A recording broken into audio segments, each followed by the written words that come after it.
가전제품이나 또 대량으로 공장에서 생산한 물품을 구입할 때 그 물품의 구입 기준이 최근에 들어서는 옛날처럼 그 제품의 이름이나 그리고 사람들과의 관계, 친분, 안면 뭐 이런 것을 통해서 선택을 하게 되는데, 지금은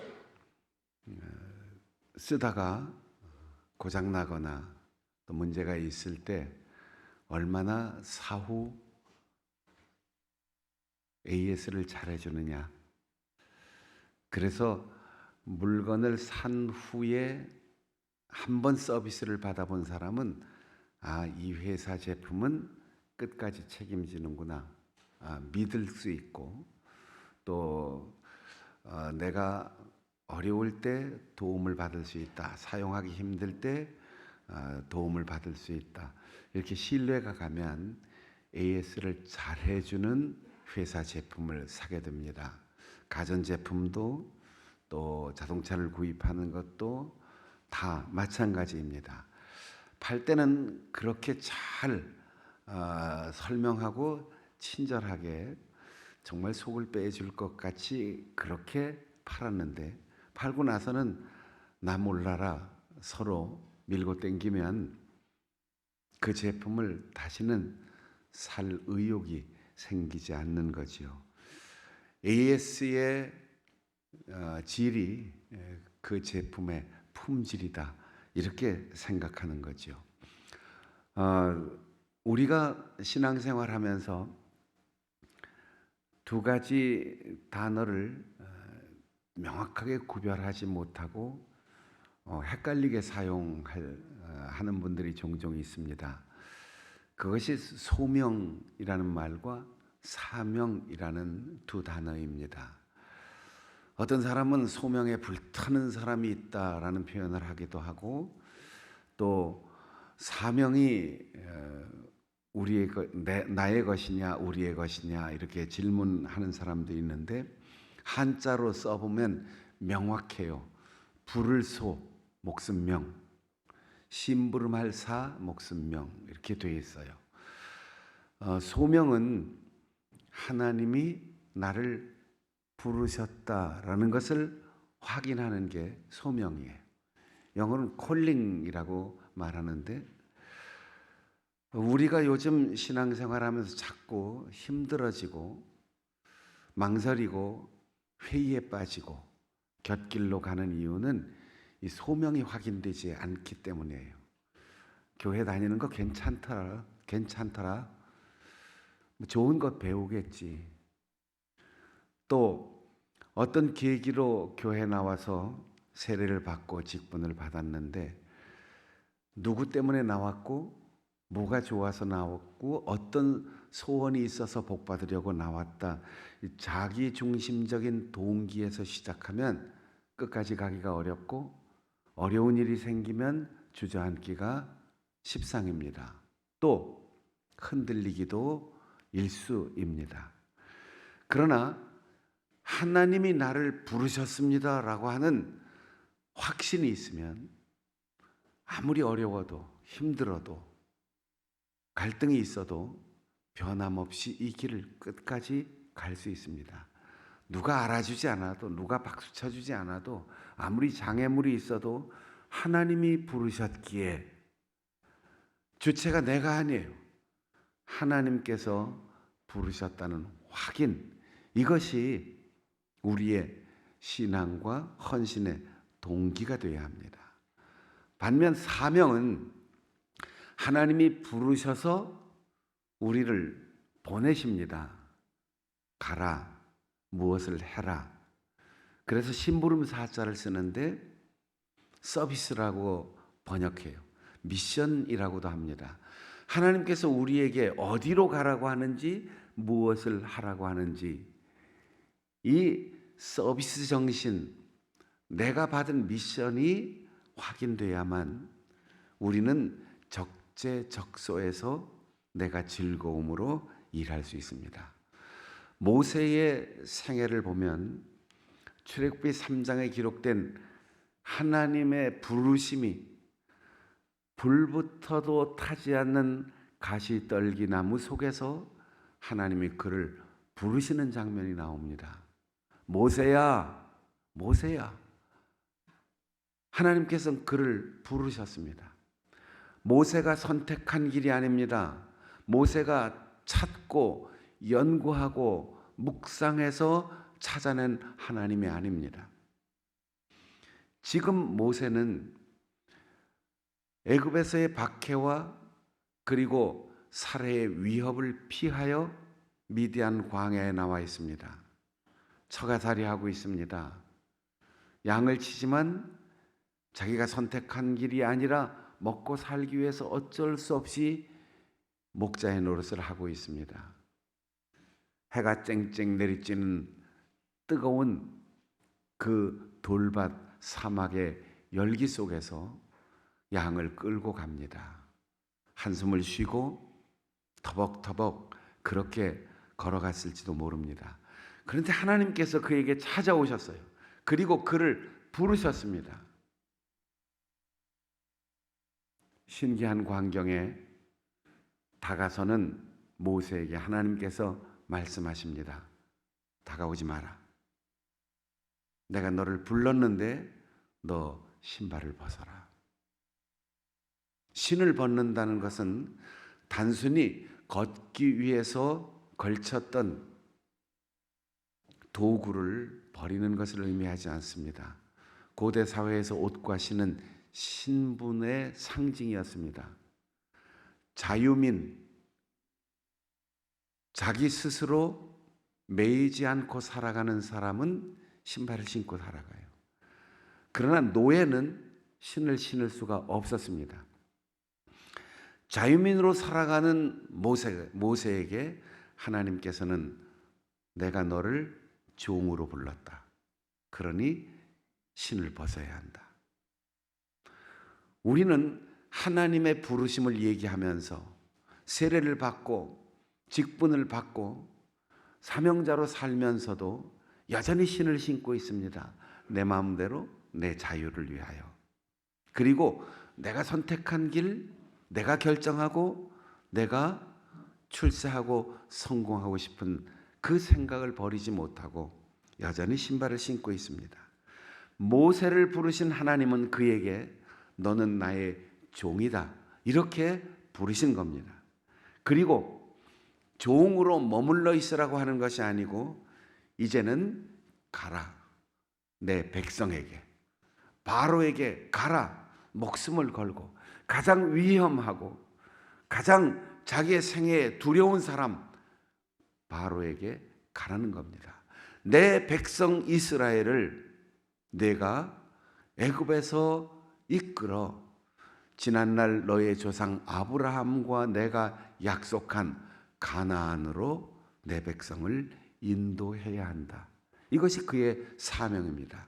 하나님은 우리를 부르시고 종이 되게 하시고 하나님은 우리를 지도자로 세워 약속의 땅으로 가도록 백성을 섬기는 헌신자가 되도록 우리를 파송하십니다. 소명에 순종하기에 하나님께서 책임을 지시는 겁니다. 사명에 헌신하였기 때문에 하나님은 우리의 생명을 지키는 겁니다. 모세는 120세를 살았습니다. 아이고 오래 살았네, 장수했네. 중요한 것은 출애굽기의 인생이 끝나지 않고 신명기의 마지막까지 모세가 살았던 120년의 세월 그 끝날이 우리에게 시사하는 바가 있습니다. 120년이 되어 120세가 되어 모세가 죽을 때 눈이 흐리지 않고 기력이 쇠하지 않았다고 했습니다. 여러분 우리가 90을 살든 100살을 살든 120세를 살든 마지막에 10년, 20년 산소호흡기 꽂고 의식 없이 살다가 간다면 그 장수가 무슨 축복이 되겠습니까? 우리에게는 영원한 생명이 있습니다. 하나님의 영원한 나라를 생각한다면 우리가 세상에서 사는 100년 안팎의 세월은 짧고 길고 이렇게 헤아릴 숫자가 아니에요.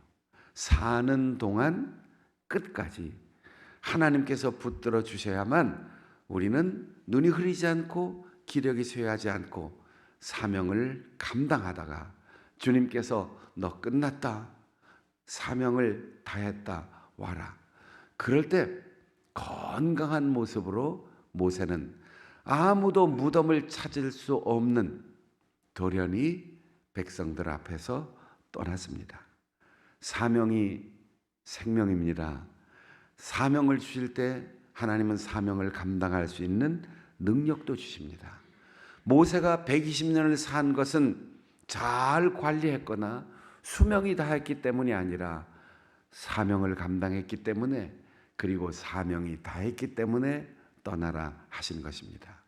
사랑하는 성도 여러분, 우리가 내 생명, 내 수명, 내 나이, 그리고 내가 누리는 것, 그것에 매이지 말고 하나님께서 나를 언제 어떻게 부르셨는가 확인하고 하나님이 나를 부르셨다고 하는 확신 속에서 이 사명의 길을 끝까지 걸어갈 수 있기를 바랍니다.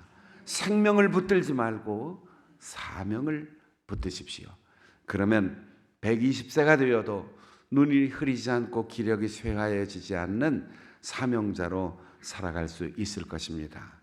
우리 다 같이 다짐하는 마음으로 한번 이야기해 보겠습니다. 사명이 생명이다. 사명이 생명이다. 사명을 주실 때 사명을 감당할 수 있는 능력도 주신다. 사명이 있는 한 죽지 않는다. 두려워하는 이유는 내가 사명의 자리에 서 있지 않기 때문입니다.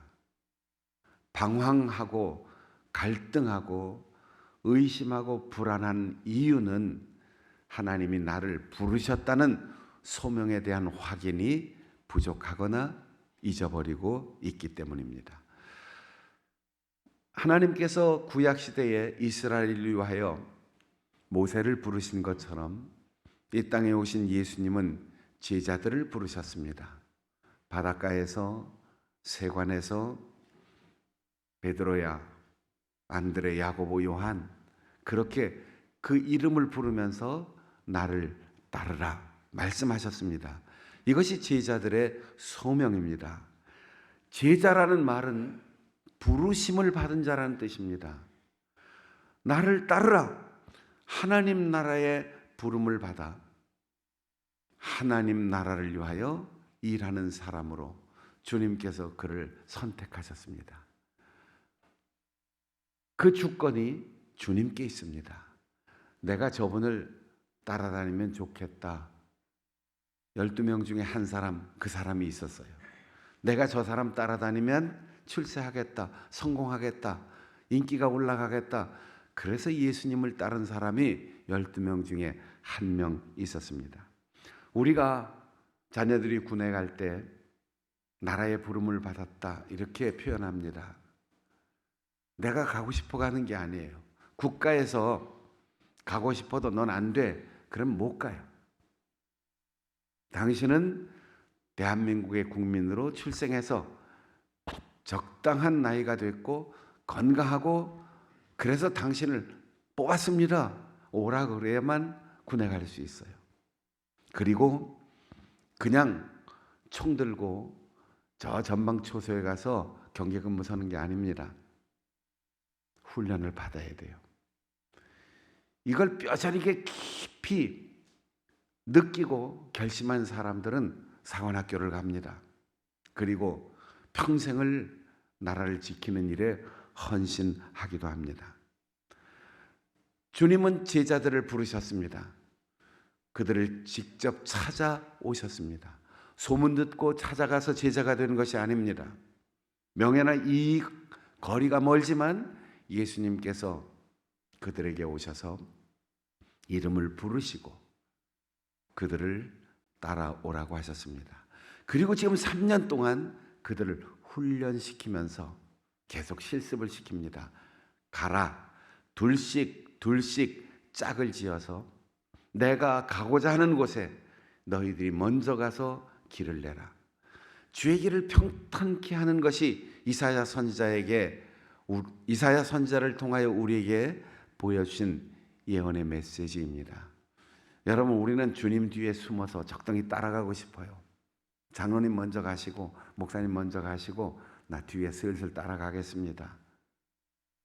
여러분, 주님은 제자들을 그분이 가시고자 하는 곳으로 먼저 보내셨습니다. 내가 가는 그곳이 곧 주님이 오실 길입니다. 주님이 우리를 보내신 까닭은 그 사람들을 만나서 영원한 생명의 길로 인도하기 위하여 제자들을 먼저 보내어 그들의 마음의 문을 열어 놓으라는 것입니다. 우리는 이 길에 주께서 나를 선택해 주셨음을 감사해야 합니다. 많고 많은 사람들 중에 나보다 더 인격적으로 사회적 영향력이 있고 그리고 능력과 재능이 있는 사람 다 놔두고 왜 하필이면 나 같은 사람을 부르셨을까? 달리 설명할 길이 없습니다. 은혜입니다. 여러분 모두가 은혜로 주님이 먼저 오셔서 부르신 그 사랑 때문에 내가 하나님의 자녀가 되고 장충단교회 신자가 되고 직분자가 되었음을 확신하고 그렇게 주님께서 나를 부르신 그 은혜에 감사한다면 우리는 겸손하게 주님을 섬겨야 합니다. 주님이 우리를 부르신 것을 소명이라고 한다면 주님은 우리를 보내셨습니다. 사도라고 하는 말은 보내심을 받은 자라고 하는 뜻입니다. 주님은 우리를 제자로 부르시고 주님은 우리를 사도로 보내셨습니다. 그리고 무엇을 하라고 했습니까? 섬기라고 했습니다. 서비스하라는 거예요. 예수님의 제자들은 그 중에 특히 가장 측근에 있는 야고보와 요한 두 형제는 예수님을 따라다니면서 점점 으쓱해졌습니다. 제자들 12명 가운데 우리가 최고로 능력 있어. 우리가 제일이야. 우리처럼 열심히 있는 사람이 어디 있을까? 정말 열심히 있는 사람이었어요. 부지런한 사람이었습니다.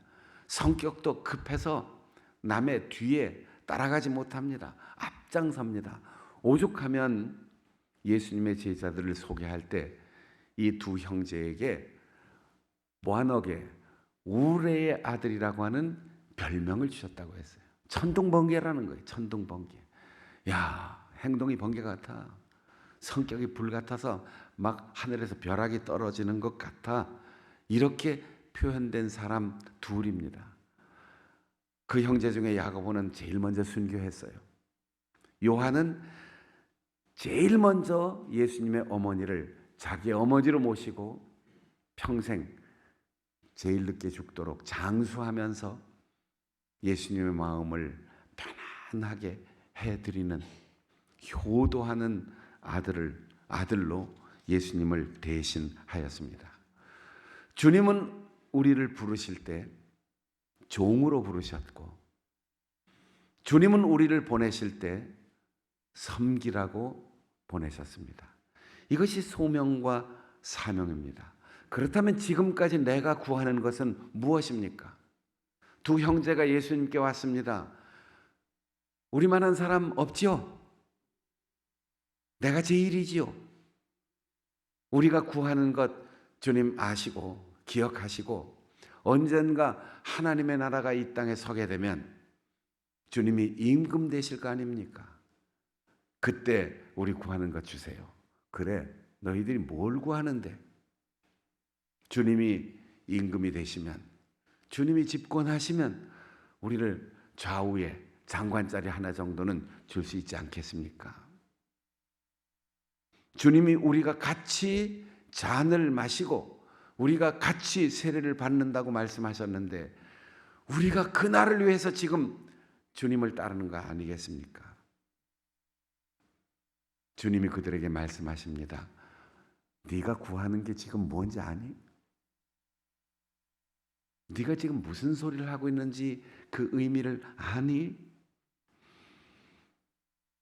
내가 받을 자는 십자가를 지고 골고다의 언덕을 올라가는 고난의 쓴 자니다. 내가 말한 세례는 피 흘려 십자가에 달려 죽는 죽음의 세례다. 너희들이 이것을 알고 지금 요구하는 것이냐? 우리는 정말 깊이 자신을 성찰하며 기도해야 합니다. 내가 지금 구하는 것이 주님의 뜻에 합당한 것인지, 내가 정말 주님의 부르심과 보내심을 확신하면서 그 길에 서 있는지. 누가복음 9장에 보면 이 두 형제가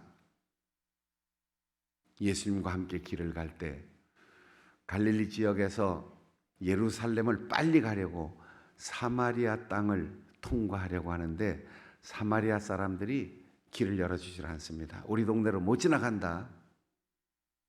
그러니까 예수님 보고 이 두 형제가 말합니다. 예수님, 까짓거 하늘에서 불이 확 떨어져서 저놈들 벼락 맞으라고 할까요? 이게 우리의 아들이에요. 하나님께서 고쳐주시고 치료해 주시고 위로하시고 그리고 새 생명을 주시는 모든 은혜가 사람을 살리라는 것인데 자기들하고 조금 생각 다르고 걸림돌 된다고 하늘에서 날벼락이 떨어지게 해서 다 불태워 죽일까요? 할 수 있어도 이런 말을 한다는 것은 그들이 정말 주님의 뜻이 무엇인지, 하나님이 왜 그들을 부르셨는지 알고 있는지 물음표가 떠오르는 겁니다. 여러분, 급한 사람은 급한 대로 하나님이 쓰십니다. 느릿느릿한 사람은 그대로 하나님이 쓰십니다. 그러나 우리가 하나님 앞에 헌신할 때 깊이 생각하고 바르게 분별하고 감사와 겸손으로 섬기지 않는다면 우리가 어떤 위치, 어떤 영향력, 어떤 수입을 가지고 있다 할지라도 그것은 세상에 많은 사람들이 구하는 바와 다를 것 없고 결국 우리가 사명에 바로 서지 않으면 하루아침에 풀잎처럼 시들고 먼지처럼 사라질 것입니다. 1912년 조선 선교사로 자원하에 이 땅에 들어온 독일 출신 미국 간호사 선교사 엘리자베스 요한네스 쉐이핑이라고 하는 독신 선교사가 있었습니다. 그는 광주를 중심으로 병원과 그리고 주일학교 사역을 통하여 나환자들, 미혼모, 고아, 수많은 밑바닥 인생들을 돌보는 삶으로 평생 헌신하고 50대의 독신으로 이 땅에서 세상을 마쳤습니다. 그는 사람들이 표현하기를 지나칠 정도로 한국인이었다고 해요. 검정 고무신, 옥양목 저고리, 검정 통치마, 그리고 조선 사람들과 같이 보리밥에 된장찌개를 먹으면서 살았습니다. 부모를 잃고 홀로 살아가는 고아들 14명을 자기 자식으로 입양해서 살았습니다. 우리나라 최초의 여자 신학교인 이일학교를 세웠고 이일학교가 한일 여자 신학교로 발전하고 지금 전주에 한일 장신대가 되었습니다. 54세에 세상을 떠날 때 그는 아무것도 남겨놓은 것 없이 조선인들에게 그리고 해방 이후에 대한민국 사람들에게 다 나누어주고 떠났습니다. 그가 이 땅에 와서 처음으로 한국식 이름을 지을 때 많이 고민을 했다고 해요. 자기 이름이 쉐핑인데 처음에 서평이라는 이름을 지어놓고 생각하고 또 생각하다가 안 되겠다. 이분이 굉장히 성격이 급해요. 직설적이었어요. 그리고 한국 사람 만나면 당신이 어른입니까? 네가 애들이냐? 뭐 이렇게 질문할 정도였어요. 20대에 교회 직분자를 세울 때 그 사람 앞에서 직접 당신 나이에 비해서 너무 빠른 거 아니야? 이렇게 말할 정도로 아주 직설적인 사람이어서 자기가 신중하고 또 신중하게 사역을 해야 되겠다. 그래서 서평이라고 이름을 지었어요. 천천할 서자, 펼칠 서, 그리고 바르다, 고를 평자를 써서 그분의 인생의 모토가 천천히 그리고 평온하게 그렇게 사역을 했어요. 그가 우리에게 남긴 한마디 명언은 Not success, but service. 우리 인생의 목적, 우리의 사역의 목적은 성공이 아니라 섬김입니다. 예수님이 제자들에게 하신 말씀 그대로 그는 이 땅에 와서 섬기다가 세상을 떠났습니다. 54세의 나이에 떠났어도 그는 마지막까지 섬기며 살았고 이 땅의 사람들에게 사랑을 베풀며 살았습니다. 오늘 이제 한 해를 마무리하는 회개연도의 마지막 달입니다. 지나간 우리의 한 해를 돌아보고 또 지금까지 살아온 우리의 생애를 돌아보면서 내가 무엇 때문에 주님 앞에 서 있는지, 내가 무엇 때문에 그리스도인이 되고 집사님이 되고 권사님이 되고 장로님이 되고 목사가 되고 사역자가 되었는지 돌아보는 가운데 하나님이 나를 종으로 부르셨습니다. 하나님께서 나를 섬기라고 보내셨습니다. 이 소명과 사명을 바르게 깨닫고 참된 제자의 길을 걸어갈 수 있는 우리 성도들이 되시기를 바랍니다. 화면을 보면서 공동기도 드리겠습니다.